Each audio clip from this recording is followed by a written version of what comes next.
might have. What do you think? I Do I might. do the hoodie or do the collared shirt? What's that? Do I do the hoodie or the collared shirt? Whatever you like. Yeah, we're gonna do half and half. All right.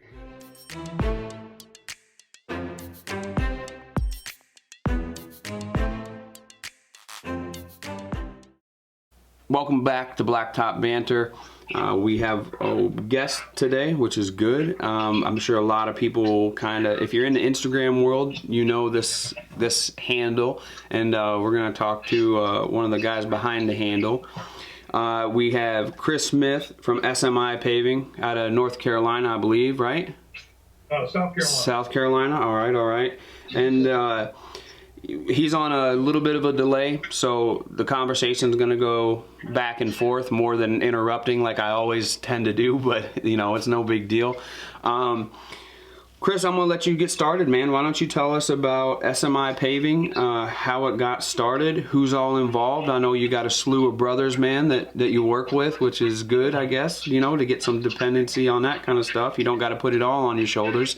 So, but it also allows for growth, and I know you guys have really done some growth as of late. Why don't you hit us up with how you guys got started?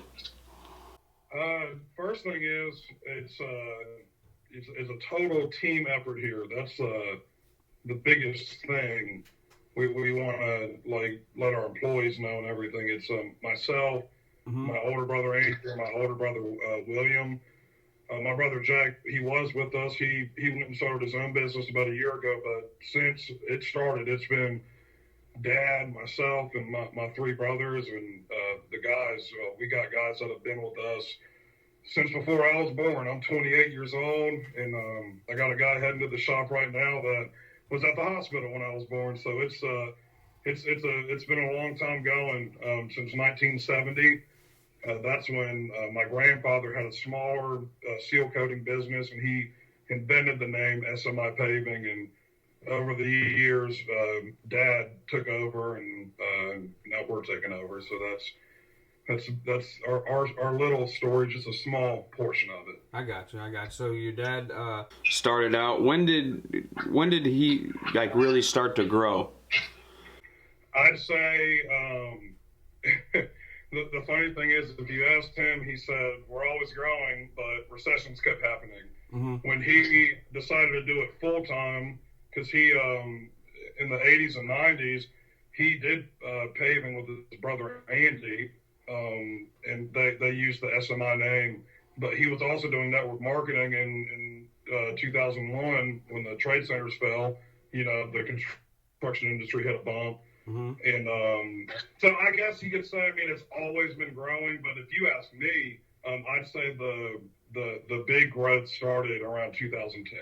I got you. The past 10 years have just been remarkably, I've never seen anything like it. I graduated high school during a recession, so maybe that's why. Yeah. But well, what about as far as what you say growth? What does SMI do? Do they do everything? Do they do seal coating, striping, patching? Obviously paving, because that's in the name. Is it full scale everything? And how many guys? I know you said you got guys that were at the hospital when you were born, so they're like family now. How many guys does that encompass? And kind of tell us about your services in full. So I'll start with services. We're a full service paving company. If you need a state road paved, I can do it. If you need a steering wheel size pothole, I can do it. If you need a driveway sealed, no problem. Parking lot, anything. Curb and gutter. We don't really like to get into utilities and sewage. We don't like to go underground. Yeah. Basically, curb and gutter and grading and asphalt paving. That's our bread and butter. We really like to mill patch. We have a reputation around town that we get in and get out in one day. My brothers, now I have to stop there and say, I'm not the one installing that work. That's my brother William. He really prides himself on that.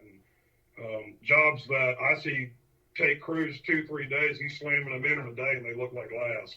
and that's our bread and butter. Isn't it? Is it? That, I think that can kind of lead us into the topic that I know you and I wanted to talk about was, you know, how to keep it together and work with family and make it all work. And it seemed like, you know, what I've seen from you guys is that everybody wears their own hat. You know, your brother's like, dude, you do your thing. I'll put it in and make it look like glass, but just get us the work. You know, and then you talk about, I know your wife does a lot of the management and stuff of getting the jobs green and ready to rock and roll. It seemed like everybody wears their hat. That sure does help out a lot with making everything flow good and keep things going. But tell us about working with family, man, because some people it's great and some people it's a nightmare, man. And how do you guys make it all work fairly well? Is it because everyone wears a different hat? Yeah, man. We like the hat phraseology, but here we call it staying in your lane. Mm-hmm. You know, you can stay in your lane and flash your lights and help somebody get in your lane for a minute. You know what I'm saying? Yeah. That's basically me saying, I'm not going to come up on my brother William while he's getting his guys ready at 5:30 in the morning and ask him 30 questions, because it's not, you know, you gotta find your way to squeeze in places. So with that said, my brother Andrew does all my municipality bidding. I try to talk to him at least once or twice a day, but I'm not going to blow him up, because with this economy, the government's spending money, man. He is buried. But I also, at the same time, with him being buried, I had to go to a city and look at 4 different roads yesterday because there was no way he could get to it. Sure. And that's along with, I had to see 2, 3, 4 driveways yesterday because I do all the commercial, the smaller commercial residential sales. But, you know, we're all over the place and we all stay in our own lanes. But when it all comes down to it, we're blessed, because I know that if I needed an estimate ran after my brother Will's laid 500 ton, I can call on him. He's going to say, no problem, brother. I'm going to go run that estimate. Cool. But I have to come back to this. The biggest thing is we do like to leave each other alone, though. Yeah. You can't, when you're brothers, you can't, I don't know, you can't ask as many questions as somebody who you just work with. It's just, it's an anatomy thing. That's all. That's the only way I know how to describe it. I want you to talk about your dad and his personality, his mentality, because obviously when you have a patriarch like that kind of started everything and guided everything, he's instilled some stuff in you guys. I know not only, you know, work ethic, but character-wise as well, because, you know, it takes a lot to do what you guys do on your level. So tell me about your dad, man. I want to know about that, man. Okay, I'll start from the beginning. My dad grew up in a 8x16 cinder block, kind of, it looked like a single wide, but they eventually moved up to, you know, getting pulled behind trailers. And he grew up very hard. Sure. He grew up with 4 siblings or 5 siblings, and he was the oldest. Him and his brother Eddie worked together for a long time. Grew up hard. Fast forward, when my dad was 21, my grandfather was murdered and died in his arms. That was his partner. Oh my gosh, man, that's crazy. Yep. I don't mean to take it to that level, but it's the Blacktop Banter podcast. Yes, sir. Yes, it is. We don't hold anything back. That's for sure. That's right. And my dad, he had some help from family. Harrison Paving, shout out to you guys. Their grandfather got my dad back up on his feet back in those days. And long story short, fast forward through time, they got SMI Paving going again after my grandfather passed. And the biggest thing I know about my dad, just to give you that little snippet of his life, is my dad's a go-getter. He don't quit. My other grandfather, my mom's mom, when he was still alive, he told me, the one thing I can tell you about your dad is, if your dad needed $5,000 by 7 o'clock at night, 6 o'clock in the morning, he wasn't coming home until he got that money. Yeah, that's crazy, man. That's the work ethic. Yes, sir. And he really instilled that in us. There's no, it's football, man. It's like there's no you can but it's like he's gonna pat you on the butt and he's gonna teach you, and it ain't gonna happen again. Yeah, I mean, it's just he's a very hard, very nice, as nicest man in the world. But when it comes to excellence and providing for your family, there's no jokes. It's no he's about it, yeah. So he all that grew up hard, learned how to provide, and he had our company doing about 10 to 15 driveways a week. Yeah. And that's what, I mean, we thought in those days, man, there's nothing better than this. You can't go up from here. Right. That was up until now this was like 2010, and then me and the boys put our heads together and we said, Dad, because he never wanted to outgrow the driveways, we'll come and dig out a patch and put it back so your parking lot kind of deal. Yeah. And we basically asked him, we said, Dad, what if, we tried to get into municipalities and procurement and bigger stuff. And he basically looked at us and he said, boys, if you want to do it, you have my blessing, and we'll do everything we can to get there. And ever since that, I mean, the rest is history. Well, I want to ask you about the municipality work a little bit, because we're starting to get into that a little bit here where we're rural, and I'm taking some shots at it. Man, it seems like it's very competitive, and it's low bid stuff. And it just seems like I probably have that mentality like your dad had, where, dude, you might as well let me do driveways and parking lots because I can get my price that I'm used to. What is the advantage? And I guess we're going off topic a little bit, but we'll come back to the family thing. But what is the advantage to shooting for municipality work, man? Well, I'd say the advantage is that they're going to pay no matter what. Yeah, that's true. I guess I never thought of it that way, but yeah. I'll tell you a couple things we like about it, and then I'm going to round to what we figured out how to get more municipality work. So What we like about it is long days. It's you got to get your guys up early, and then you can't start till a certain time, and then you got to work as fast as you can because they're getting you off the road at a certain time. Sure. And we like it for that because our guys get a lot of hours. That they people stick around when they got a lot of hours. Yeah. And that's a big plus we like. And half the time it's easy work because you're in a traffic controlled environment to where you have plenty of room to do what you need to do because you allot yourself that room in extra lane. This is in reference to turn lane. But we like municipality work, but everybody gets to keep working. And one of the things we figured out was some partners we have in the Charlotte area, companies that are just smashing it. They said, well, we can't get these jobs. We don't know what to do. And they said, well, your mom works in the office, doesn't she? And we were like, well, yeah, she's ran her office for 30 years. And she said, well, she owns the company. And we kind of looked cross-eyed at them and said, well, Dad owns the company. And they said, yeah, that's right. But your mom owns the company with him. You make her majority owner, then you're a minority business. Oh, I got you. Yep. And basically, over the past year, which it was really easy, for us, because our mother has, and I should have said something earlier about this, now I feel bad. My mother runs the office and has for the past 30, as long as my parents have been married. Okay.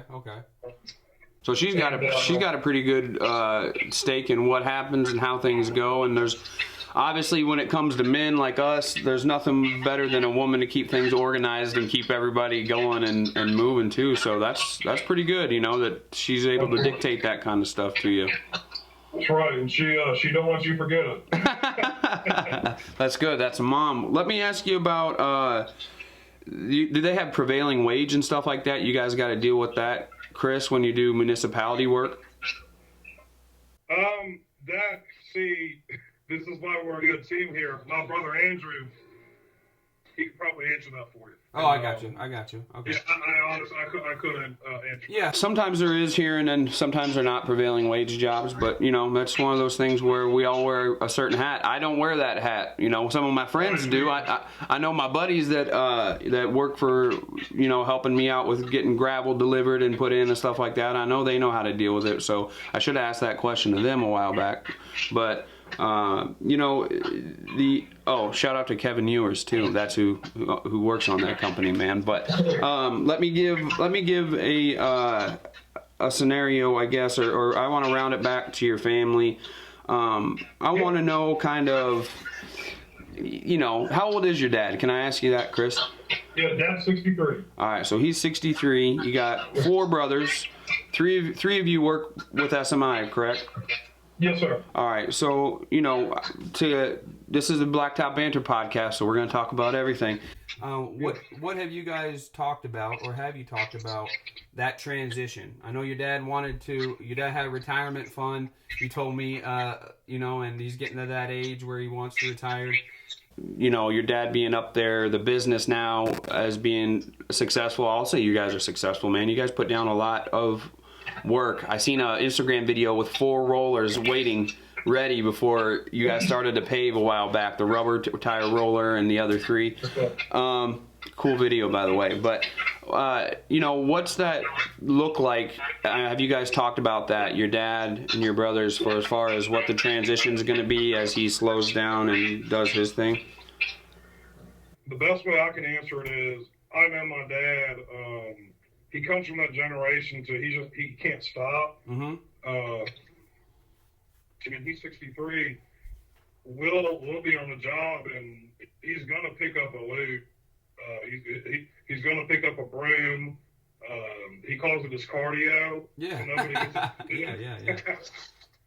It's just I'll put it to you this way. He's in the car right now on the way to the beach to relax. There's no way. I mean, he's not the type. Right. But the conversations we've had is, there's no, like, we're all partners, man. You know, it's, we don't want him to retire. I mean, we'd love for him to relax, but we don't, he hasn't given us any inkling of whenever that will happen. Yeah, I kind of know that's, you know, one of those things, because when they hit that retirement fund and then all of a sudden they're like, well, I'm just going to use it for this or do that because I'm going to keep on rolling. You know, my uncle, Ducky, we call him Ducky, but it was Donald Joel's. He was with us on roofs, man, when he was 62, 61, when we were roofing, when I was in high school, working with my cousin's family, and he owned part of that company. And same thing, had that same kind of old mentality, man, of, you know, he was a worn, weathered man, worked his whole life, and he wanted to keep working, not only, I don't think because of the boredom, but he liked being around his family. You know, that was my uncle, and that was his son-in-law and all of his grandkids, and it was their family thing, dude. That's what they did. He enjoyed the time with it. When we would go at each other a little bit, you know, tussling on the roof, man, I never seen a man get so mad, because he was like, you know, he'd say, "Your family. Your family." And that was from that mentality of when they had to, you know, work together back in the day to make it all work. And I can see that. And, you know, maybe that is his retirement. Maybe, you know, your dad's enjoyment is going to be in his later years seeing what you boys do. You know, that's a big, proud moment. So, you know, I'm excited for that, especially for you guys, man, because I get to watch all your Instagram stuff, see what you guys are doing. And, you know, the social media thing has made everybody seem to realize that even though in their minds they thought that we were all different, that we're really not all that different. You know what I mean? We all work. We all have families we love. There's good and bad in everybody. There's hard times for everybody. There's good times for everybody. You know, people believe what they believe as far as spiritual wise. I know you said you like to play music, you know, and for church and stuff like that. I do the same thing, play music for my church once in a while. I need to get back on it. But, you know, we're all just humans, man. Flesh and blood. Our hearts beat. We love our families. We work hard. And we want to better ourselves, not just to show everybody, hey, look how good we are, but because it's, you're realizing your potential, your family's potential. You know, you think about your dad starting where he started and the sacrifice of, you know, him going up, stuff happening and it going back down, and then building back up and rising from the ashes again. And you don't want to let that down, man. That's your legacy. You know, that's your dad's legacy, man. So tell us, as far as the future, I know y'all got kids, and you know, we got plans for that. The boys, if you have kids, usually they like being out on the jobs or they hate being out on the jobs. It's one or the other. You know, what does the future look like for SMI? Because now with your guys' presence and what y'all been up to, and being municipality workers, and really, I think you guys have done a great job of diversifying your services so that if something does kind of go weak a little bit, the other part's going to hold steady and you'll be able to do. What does the future look like for SMI? I mean, what do you got rolling down the pipeline? And I really wish my brother Angel was sitting here right now, because he well, when we do it again, we're going to have him here, bro. I can tell you that much. Yeah, we're going to have to come back. And he texted me on Sunday. It was right after we got out of church. We were in the same church in Atlanta, right up the road. And he gets out of church, and it was colorful language. That's us, you know. Yeah. He basically told me in a colorful way that we're going to have the greatest year that we've ever had, and that we're going to move into a new realm of just we just want consistency. You know, we're chomping at the bit just to do the big ones every day, all day. You know, and we'll be damned if anything gets in our way. Yeah, and I think that gets everybody pumped, man. And like the podcast gets people pumped, and the NPE, which you said you're going to be there next year, right? Yes, sir. Yeah, so I was going to be there last year, and then I was going to be here this past year, and it's we take turns taking vacation in the winter months. Yeah. And it was my time to shine here at SMI, so I had to stay back. I got you. Well, man, next year, you know, when we do it, we'll be at NPE, but I'm going to come there sometime and see you guys in South Carolina. And we'll go live live right from that boardroom, so I can have everybody there. And I like to check in, and you know, I keep an eye on everybody's social media. I'm gonna pick something out that we're gonna talk about again, and you know, hopefully, you know, what I'd like for you guys to do is to pick out a project and you know, just jot down the rundown, a really good project, something that if I tackled, I'd be like, oh my God, I'm in over my head. And then we can talk about that project and how you guys chopped it all up, got through it, and did what you needed to do. Everybody's got one of those a year, man, one project where they were like, man, I don't even know how we came through and did it and did what we needed to do. But, you know, I hope that for you guys, you know, I want to see everybody succeed, man. And I want to see everybody enjoy their time with their family. And I know everybody's not going to succeed, obviously, but if you're connecting with me, I want to see you succeed, and I hope that people want to see everybody succeed, man. No matter what color their skin is, where they're from, what they believe, whatever. It feels good to see people kind of chase their dreams and hit their goals. So. You know, your brother messaged you and said that you guys are going to have the best year ever, you know, and smash it. So it sounds like you got some good goals. Chris, why don't you hit me up with how people can follow you guys? What was the Instagram handle again? It's very easy. It's the first three letters of our last name. And that's our Instagram handle. Facebook is the same thing. We have a blog post system. We post our blogs to our Facebook page if you're interested in how this stuff is made, installed, what to do if you see a little crack in your driveway or if your driveway's falling apart like an earthquake. So yeah. So once again, that Instagram handle is at SMI Paving, and I know that's where you guys usually post a lot, right? Yes, sir. All right, man. Hey, I appreciate you being on the podcast, bro. I really do. Yeah, man. I appreciate you having me. It's an honor, man. And I've been on like 6 years now, and before we even had an Instagram page, I was watching you take like a 400-gallon rig off of some old 1990s pickup truck. Oh, man. I'm beyond honored, bro. Dude, I'm so glad I don't have that truck or that tank or anything like that anymore. You know, some of those days were just like, man, what am I doing? You know, but that's what you work through and get through. And you know, it's kind of crazy how the way things work out as time goes on. I'm always approachable, man, you know, and that's kind of when you reached out and was like, dude, when are we going to be on the podcast? Dude, anytime. If you reach out and you want to be on the podcast, I'd love to have you, you know, because it's just like this. You and I, we're getting to know each other on the podcast. We're talking shop, talking about families, talking about history. And that's what makes the podcast, man. That's why people love it, because they can relate to us, and then they can figure out, you know, if you're doing something that I can't answer, now they have the handle and be able to reach out to you and text you. And if you're on the podcast, chances are you're willing to talk to somebody, you know what I mean, if they're going to hit you up with some questions and stuff. So, Chris, once again, man, I hope you tell your family we appreciate you being on the podcast. And maybe when they see, you know, that you were on here and we had a good time, they'll let me come down and we can hang out and I can see what you all do. And you guys can let me mess up the blacktop by driving the paver or driving the roller and keeping some lines in it. And really... Hey, anytime. All right, that sounds good, man. Love to have. Yeah, cool, man. I appreciate it. All right, guys, that's it for the podcast for this episode.